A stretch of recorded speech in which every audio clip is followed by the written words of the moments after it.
You are the type of owner who watches your dog and wonders what goes on behind those eyes, what they sense, what they know before you do. Now imagine that instinct deployed on a combat patrol in hostile territory where one wrong step ends lives. That is not a hypothetical. It happened. A dog stopped moving, refused to go forward, and in that single moment of stillness, an entire patrol was pulled back from the edge of something catastrophic. Military working dogs have served alongside soldiers for generations, but most of their stories never make it home. They operate in silence, in the dark, in places where cameras do not follow and reporters do not go. What survives are the accounts from the handlers who were their soldiers, who will tell you, without hesitation, that their dog saved their life.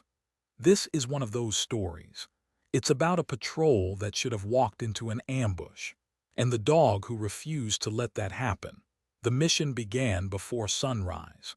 That was standard. Most patrols in contested terrain moved before first light, when visibility worked against whoever was watching from the tree lines and hillsides. The patrol was a routine security sweep, if anything in that environment could be called routine. The objective was to move through a network of narrow paths connecting two villages, confirm the route was clear, and return before the heat of the day made movement dangerous for other reasons entirely. The handler had run routes like this before. So had his dog. They had been a team for over a year at that point, long enough that the handler had stopped thinking of the dog as equipment, long enough that he could read the dog's body language the way you read a close friend's face, not by analyzing it, but by knowing it. They moved out in formation. 8 men. The dog worked the front, nose low, covering the ground ahead with methodical sweeps. The path was dry.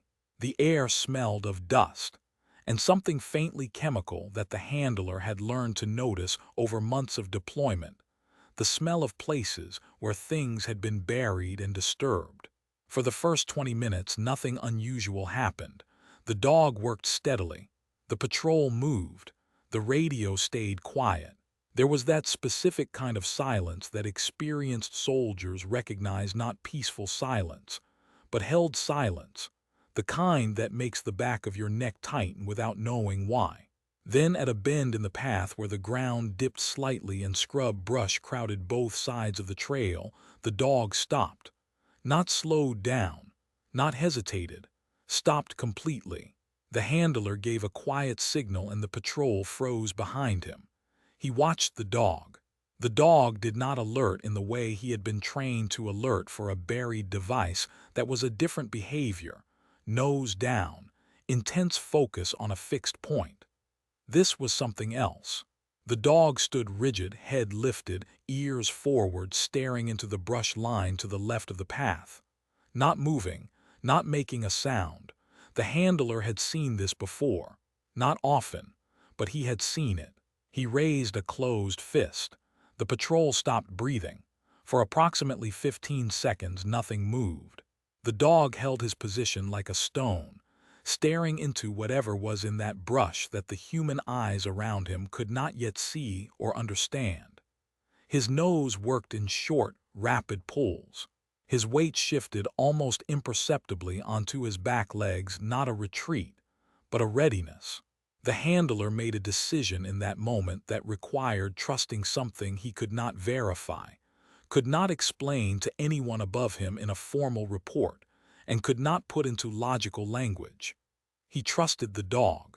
He signaled the patrol to pull back, slowly, without noise, the way you back away from something dangerous when you do not yet know exactly what dangerous thing you are backing away from. They moved 30 meters back down the path, took cover behind a low stone wall and called it in. What followed took nearly 40 minutes. A second element moved to flank the position. Aerial observation was requested. The brush line was monitored from a distance. What they found, or more accurately, what found them once the flanking element closed in, confirmed everything The dog had communicated in that 15 seconds of absolute stillness. A group had been staged in that brush, waiting. They had chosen the bend in the path deliberately, a natural funnel point where a patrol would compress and slow. The position had been prepared. This was not an opportunistic encounter. It had been planned. The patrol had been expected. Had they walked around that bend, they would have walked directly into it. There was no version of that approach that ended well for 8 men moving single file into a prepared position. The handler understood this afterward with the particular clarity of someone who has stood at the edge of something and walked backward instead of forward. The kind of clarity that stays with you. But here is the thing about the dog in that moment. And this is the part that gets lost when people talk about military working dogs in abstract terms of capability and utility and assets. The dog did not know the mission. He did not know the geopolitical context. He did not know what patrol routes had been compromised or how information moves in contested environments. He knew none of that. What he knew was what he smelled, what he heard, what the air told him at a bend in a dry path before the sun had fully risen, and he made a decision, a pure, unambiguous physical decision to stop. That decision cost him nothing. He had no ego wrapped up in continuing forward. He had no concern about what the report would say or whether stopping looked like weakness or excessive caution. He stopped because his body told him to stop, and because he and the handler had built enough trust over 14 months of working together that the handler received that signal and acted on it without demanding more evidence. That relationship built in training facilities, on previous deployments, through hundreds of smaller moments of trust and response, is what saved 8 lives that morning. Now step back from the tactical details for a moment. Military working dogs have been part of armed conflict for longer than most people realize. Dogs served in both world wars, in Korea, in Vietnam, where over 4,000 military dogs were deployed, and their contributions to patrol security, sentry work, and casualty detection were extensively documented. Vietnam, in particular, produced a generation of handlers who returned home with stories that took decades to tell, about dogs who pulled them out of ambushes, who found tripwires in the dark, who sat beside wounded soldiers and refused to leave. The institutional relationship between dogs and military units has evolved considerably since then. Modern military working dogs are trained in specialized programs, matched with handlers through careful evaluation, and deployed as formal teams. The bond between a dog and handler is recognized not just sentimentally, but operationally. The effectiveness of the team depends on it. Separate them, and you reduce the capability of both. But training only explains so much. What training cannot fully account for is what happened on that path. The dog's alert was not a trained response to a specific stimulus. There was no buried device, no single sense source he had been conditioned to identify.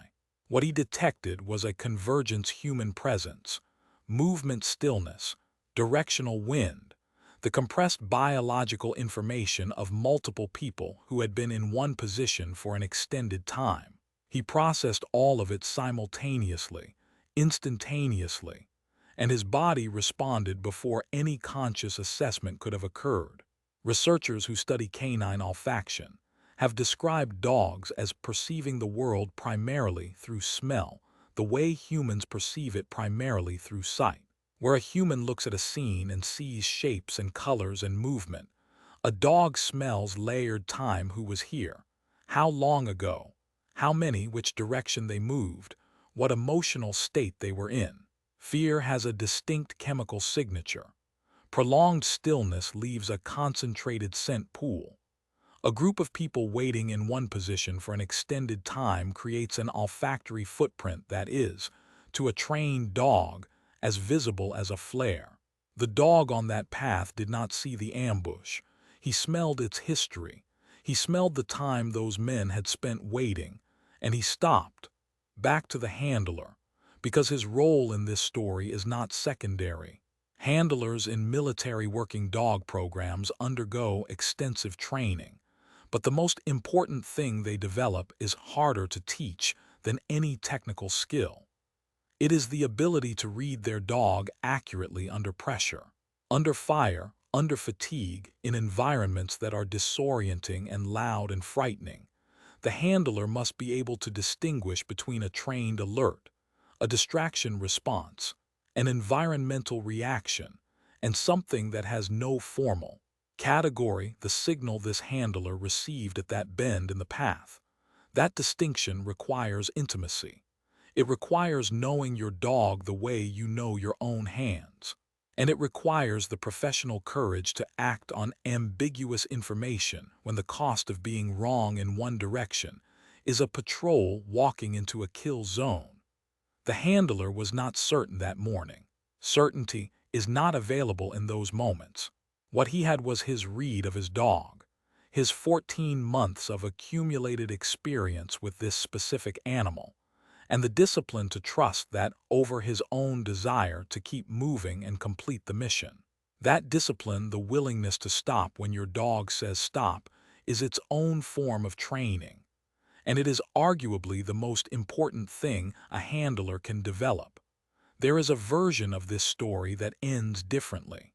It is not difficult to imagine. A handler who second-guesses the signal. A patrol leader who pushes forward because the objective is close and the morning is already running long.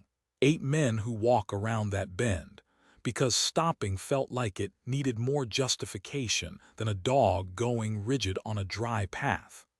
The version that existed on that particular morning was the other one, the one where someone trusted a dog. In the weeks after, the handler was asked to describe what the dog's alert looked like. He said it was nothing dramatic, no barking, no lunging. The dog simply stopped and looked. He said it was the quality of the stillness that communicated it, not anxious stillness, not distracted stillness, but the specific stillness of an animal that has identified something and is fully committed to that identification. He was sure, the handler said, and when he's sure, I am sure. That sentence contains an entire relationship. After the deployment ended, the handler and his dog returned together.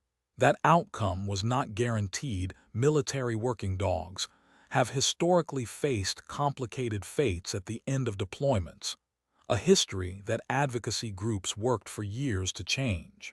Legislation in the United States and policy changes in other countries have made it increasingly possible for handlers to adopt their dogs after service, though the process still involves formal procedures and is not universally simple. The transition from combat deployment to domestic life presents its own challenges for working dogs. Animals trained and conditioned for high-stimulus, high-purpose environments can struggle with the absence of that structure. Handlers who bring their dogs home often describe a period of recalibration, relearning who the dog is outside of the operational context, finding new ways to give them purpose and engagement, understanding that the dog who worked a patrol at dawn is also the dog who needs to decompress on a quiet afternoon. The bond does not end with the deployment. In many cases, it deepens once the operational pressure is removed, and the relationship can exist on its own terms rather than within the demands of a mission. The handler described this transition in terms that anyone who loves a dog will recognize, regardless of context.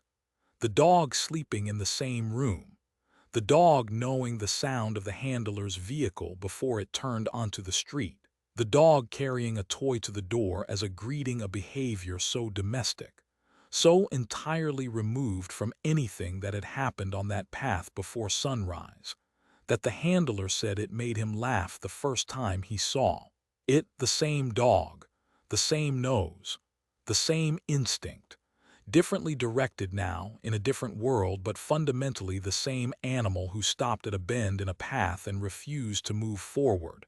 That continuity matters. Because what the dog carried between those two worlds, the operational one and the domestic one, was not training. Training was the framework. What the dog carried was himself. His senses, his instincts, his trust in the person beside him, his willingness to commit fully to what his body told him was true. Those things are not installed. They are recognized, developed, and honored. The story of military working dogs is ultimately the story of that recognition of human beings discovering, across centuries and conflicts, that dogs perceive dimensions of the world that humans cannot access directly, and that this perception, when connected to human judgment through trust, creates a capability that no technology has yet replicated. Every patrol that came home because a dog stopped, every soldier who felt that particular kind of gratitude that has no clean language, every handler who learned to read stillness the way you read a compass, those stories are largely unrecorded.